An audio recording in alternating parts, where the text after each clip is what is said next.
안녕하세요, 이동호입니다. 우리의 신앙에서 믿음은 어떤 모습을 가지고 있을까요? 히브리서 11장 3절은 모든 세계가 하나님의 말씀으로 지어졌고 보이는 것은 보이지 않는 것으로 만들어졌다고 말하고 있습니다. 우리는 우리가 바라고 구하는 것이 이루어지면 스스로 믿음이 있다고 생각을 합니다. 자기의 믿음을 보이려고 어떤 증거를 가지려는 겁니다. 그래서 우리가 구하는 것이 이루어지느냐에 따라 믿음이 평가됩니다. 이것은 남에게 보여주려는 외식과 같은 것인데요. 이런 믿음은 전반적으로 우리의 신앙생활을 변질시켜 버립니다.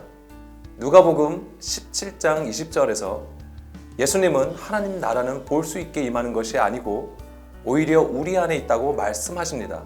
이것은 하나님 나라가 보이지 않는 것으로 믿음으로 받는다고 말씀하신 겁니다.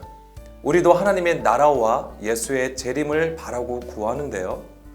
과연 우리는 어떤 믿음으로 구하고 있을까요? 우리의 믿음이 보여지고 나타나는 증거에 집중하고 있지는 않은지 생각해 봐야 합니다. 오늘은 히브리서 11장으로 본 믿음편 세 번째 시간인데요. 시작하기 전에 말씀드리는 것은 오늘 소개하는 인물은 노아입니다. 노아에 대해서 전체적으로 다루지 못하기 때문에 믿음과 관련해서 제한적으로 나누게 된다는 것을 말씀드립니다.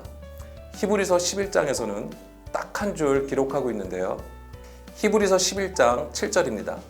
믿음으로 노아는 아직 보이지 않는 일에 경고하심을 받아 경외함으로 방주를 준비하여 그 집을 구원하였으니 이로 말미암아 세상을 정죄하고 믿음을 따르는 의의 상속자가 되었느니라. 먼저 노아에 대해서 살펴보겠습니다. 창세기 6장에서 노아는 당대의 완전한 자이며 의인이라고 했고요. 하나님과 동행했다고 했습니다. 세상의 죄악과 포악함이 가득한 가운데 하나님은 이것을 심판하시게 되고 이런 중에 하나님의 은혜를 입은 자가 노아인 것입니다. 노아라는 이름은 안식이라는 뜻을 가집니다. 안식이라고 하면 편안하게 쉬는 것을 먼저 생각하시는데요. 우선은 성경에서 말하는 안식이 무엇인지를 살펴볼 필요가 있습니다. 그 단어의 동사형을 살펴볼 때 그것이 가진 의미와 특성을 알 수 있는데요. 노아의 동사형은 누아흐인데 쉬다, 정착하다라는 뜻을 가집니다. 이 단어는 가나안 땅에 들어가서 거주하는 것과 연결이 됩니다. 여호수아 1장 13절을 보면 하나님께서 가나안 땅을 주시는 것은 안식을 주시는 것으로 설명됩니다. 그리고 가나안 땅에 들어간다고 해서 곧바로 안식할 수 있는 것이 아니라 반드시 가나안 족속을 진멸해야 하는 것입니다. 여호수아 21장 44절입니다. 여기서도 하나님께서 안식을 주시는데요. 이 안식은 모든 원수들이 없는 것을 가리킵니다. 하나님과 원수가 되는 육신의 구조가 깨지고 부서진 상태가 안식이 되는 겁니다. 안식하면 먼저 떠오르는 부분이 있는데요. 창세기 2장에 기록된 일곱째 날의 안식입니다. 하나님은 창조 사역의 모든 일을 그치시고 안식하는 것으로 적혀 있습니다. 여기서 안식은 샤바트가 쓰였는데요. 이 단어는 쉬다, 일을 그만두다라는 뜻을 가집니다. 유대인들은 지금도 이것을 기념해서 야훼 하나님을 섬기고 있습니다. 그래서 이 단어의 뜻을 쫓아 안식일에 아무 일도 하지 않습니다. 그래서 예전에 이스라엘을 방문했을 때 안식일로 인해서 꽤 불편했던 기억들이 있습니다. 그런데 유대인들도 우리도 안식일에 대해서 오해하고 있는 부분들이 있는 것 같습니다. 우리는 복음서에서 예수님이 안식일에 병을 고치시는 장면을 볼 수 있습니다. 유대인들 관점에서 보면 예수님은 안식일에 일을 하신 것이기 때문에 율법을 어긴 것이 됩니다. 그런데 예수님이 어떤 분이신가요? 율법을 폐하러 오신 것이 아니라 오히려 완전하게 하시려고 오신 분이 예수님이십니다. 예수님이 복음서에서 보여주신 안식은 사람의 일을 멈추고 하나님의 일을 하는 것이 진정한 안식이 되는 것이고 그것이 창조의 완성이라는 것을 보여주시는 겁니다. 그렇다면 하나님의 일은 무엇일까요? 우리의 삶에서는 다양한 모습으로 나타날 수 있는 거지만 성경에서 가르쳐주는 것은 하나님께서 보내신 일을 믿는 것입니다.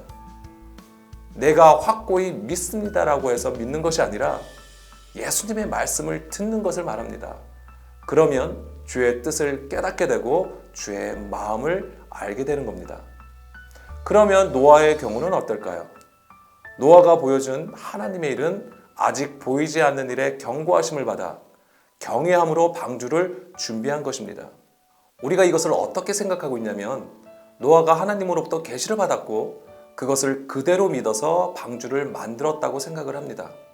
하나님께서 세상의 악함을 보시고 홍수로 세상을 심판하실 것인데 당대의 의인이었던 노아는 하나님의 은혜를 입어서 하나님으로부터 계시를 받고 방주를 만들었다는 겁니다. 그리고 그의 가족들과 함께 구원을 받았다고 보는 겁니다. 아직 일어나지 않은 미래에 대해서 믿음의 확신을 가지고 행동하는 것은 쉬운 일은 아닙니다. 그렇다고 이것이 노아의 믿음이라고 성경은 말하고 있지 않습니다. 노아는 아직 보이지 않는 일에 경고하심을 받았다고 했는데요. 경고하심을 받는다는 것은 헬라어 크레마티조가 쓰였습니다. 이 단어는 경고하다라는 뜻 외에 신탁을 말하는 것으로 하나님과 소통한다는 뜻이 됩니다. 다시 말해서 노아는 하나님으로부터 훈계와 가르침을 받은 것이 됩니다. 이것은 매우 중요한 그림인데요. 창세기 6장을 보면 하나님께서 사람들을 멸하시기로 작정하신 이유를 기록하고 있습니다. 하나님의 아들들이 사람의 딸들의 아름다움을 보고 자기들이 좋아하는 것으로 모든 여자를 아내로 삼은 겁니다. 성경은 이것을 육신이 되었다고 합니다. 육신이 되었다는 것은 하나님께서 사람들과 함께 하실 수 없다는 말입니다. 하나님의 영이 없는 것이죠. 그러면 주의 뜻과는 상관없이 자기의 뜻을 세우게 되고 이것은 하나님 앞에 부패하여 포악함이 가득하게 되는 겁니다. 이것이 누가복음 17장 27절로 보면 사람들이 먹고 마시고 장가들고 시집가는 것이 되는 겁니다. 하나님의 영이 없으니까 세상에 사람의 일로 가득했던 것이죠. 하나님은 이것을 심판하시는 겁니다. 노아는 당대의 의인이라고 했는데요. 그 당시 세대를 본받지 않고 오직 마음을 새롭게 함으로 변화를 받아 하나님의 온전하신 뜻이 무엇인지 분별하였던 것입니다. 그렇다면 노아는 보이지 않는 일에 대해서 어떤 분별력을 가지고 있었을까요? 막연한 미래에 대해서 확신을 가지고 방주를 만들었던 것일까요? 그래서 그것이 대단한 믿음으로 히브리서 기자는 소개하고 있는 것일까요? 노아가 경고하심으로 받은 보이지 않는 일은 하나님의 일, 하나님의 것을 가리킵니다. 고린도후서 4장 18절을 보면 우리가 주목하는 것은 보이는 것이 아니라 보이지 않는 것이라고 했습니다. 보이지 않는 것은 영원하다고 했는데요. 성경에 영원한 것은 하나님을 가리킵니다. 그래서 고린도후서 4장 16절을 보면 우리의 겉사람은 낡아지고 우리의 속사람은 날로 새로워진다고 했습니다. 겉사람은 겉에 보이는 것으로 철저히 부서지고 깨져야 하는 것이고 속사람은 하나님께 속한 것으로 위로부터 새롭게 된다는 것입니다. 날로 새로워지는 것은 영원한 것이 되죠. 날마다 위로부터 오는 말씀으로 공급받아야 합니다. 누가복음 24장 49절의 말씀처럼 위로부터 능력이 입혀지는 것으로 날마다 자기를 부인하는 것입니다. 바로 그리스도의 옷을 입는 것이 되죠. 이것이 바로 사람의 손으로 지은 땅의 장막이 무너지고 하늘의 영원한 집이 세워지는 겁니다. 노아의 믿음이 증거를 받은 것은 바로 방주가 됩니다. 노아의 믿음은 방주를 준비한 것인데요. 방주는 헬라어로 키보토스가 쓰였는데 이 단어의 뜻은 상자입니다. 그런데 이 상자라는 뜻이 방주 외에 언약궤를 가리킬 때도 쓰입니다. 히브리서 9장 4절과 요한계시록 11장 19절에서 이 단어가 쓰입니다. 방주와 언약궤를 통해서 노아의 믿음이 무엇을 의미하는지를 살펴보겠습니다. 노아는 하나님의 계시를 받아서 방주를 준비한 것인데요. 하나님께서 세상에 비를 내리셔서 홍수로 심판하신 것이지만 노아는 하나님의 심판이 아닌 하나님 나라의 복음으로 들은 것이 됩니다. 그래야 방주로 들어갈 수 있습니다. 방주는 노아가 만들었지만 하나님께서 주신 것입니다.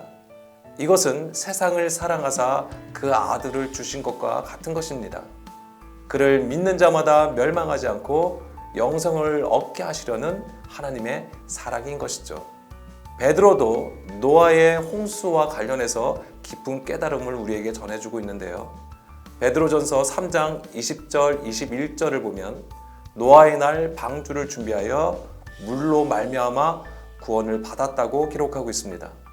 그런데 그 물은 예수 그리스도께서 부활하심으로 말미암아 너희를 구원하는 표가 있는데 그것이 세례라고 말하고 있습니다. 예수님이 주시는 세례는 성령과 불세례를 가리킵니다. 이것은 성령의 기름 부음으로 모든 것을 알게 하시고 깨닫게 하시는 것이고 또한 불 가운데에서 나온 하나님의 말씀을 우리 마음에 두시는 것을 가리키는 겁니다. 하늘로부터 내리는 비는 궁창의 물로 세상을 심판하는 것이 됩니다. 하나님의 말씀으로 사람의 계명을 폐하신 것이죠. 이것은 예수님의 십자가로 연결이 되는데요. 예수님은 십자가를 통해서 자기의 몸을 찢으시고 피와 물을 쏟으시게 됩니다. 이것이 진리의 말씀을 땅으로 쏟으신 것이고 이로 인해서 사람의 계명으로 세운 육신의 구조를 폐하시게 되는 겁니다. 노아는 물심판을 경험하였지만 하나님의 훈계를 들음으로써 주의 뜻이 구원하시는 것에 있음을 깨달은 것입니다. 하나님의 경고하심을 구원의 복음으로 듣고 약속의 성령으로 인치심을 받아 의의 상속자가 된 것입니다. 지금까지 나눈 말씀들을 정리해 보겠습니다. 노아는 아직 보이지 않는 일에 경고하심을 받아 경외함으로 방주를 만들게 됩니다. 그리고 하나님의 심판으로부터 보호하심을 받습니다. 이것은 세상을 정죄하고 그 믿음으로 의의 상속자가 되었다는 것을 보여줍니다. 노아의 홍수는 세상을 정죄하고 진멸하시는 하나님의 심판입니다. 세상이란 육신에 속한 우리를 가리키는데요. 하나님의 말씀을 듣고 지키는 믿음보다 보여지고 나타나는 것을 바라고 구하는 외식하는 자들을 가리키는 겁니다. 노아는 이 세대를 본받지 않고 하나님의 책망하심을 들었고 그것을 훈계로 삼아 방주를 만들었던 겁니다. 그리고 방주 안에 머물게 되는 것이죠. 방주로 들어가는 것은 무엇을 의미하는 것일까요? 방주 안에 들어가는 것은 예수 그리스도 안에 거하는 것이고 그리스도를 머리로 삼은 교회로 세워지는 것을 말합니다. 노아가 그리스도 안에 거하는 것은 속량함을 받은 것이고 하나님의 은혜로 의롭게 된 것을 보여주는 겁니다. 로마서 8장 1절 2절 말씀을 보면 그리스도 예수 안에 있는 영과 생명의 법이 죄와 사망의 법에서 해방시키기 때문에 그리스도 예수 안에 있는 자는 결코 정죄를 받지 않는다고 했습니다. 노아는 예수 그리스도 안에 거하게 되고 그 안에 진리를 통해서 구원을 받은 겁니다. 노아에게 하나님의 물심판은 그 몸은 죄로 말미암아 죽은 것이고 그 영은 의로 말미암아 살아있는 것을 보여줍니다. 하나님은 우리의 겉사람을 폐하시고 우리의 속사람을 세우십니다. 날마다 자기를 부인하는 과정이 있을 때 우리는 비로소 믿음의 방주를 세울 수 있는 겁니다. 하나님께서 우리에게 요구하시는 믿음은 우리가 확신해서 고백하는 믿음이 아니라 보이지 않는 일에 경고하심을 받고 깨어서 하나님의 일을 구하는 믿음입니다. 지금은 주의 말씀으로 우리의 겉을 치장하는 것이 아니라 먼저 우리 안을 깨끗이 해야 합니다. 이것을 위해 도우시는 하나님의 열심이 우리 가운데 있기를 소망해 봅니다. 감사합니다.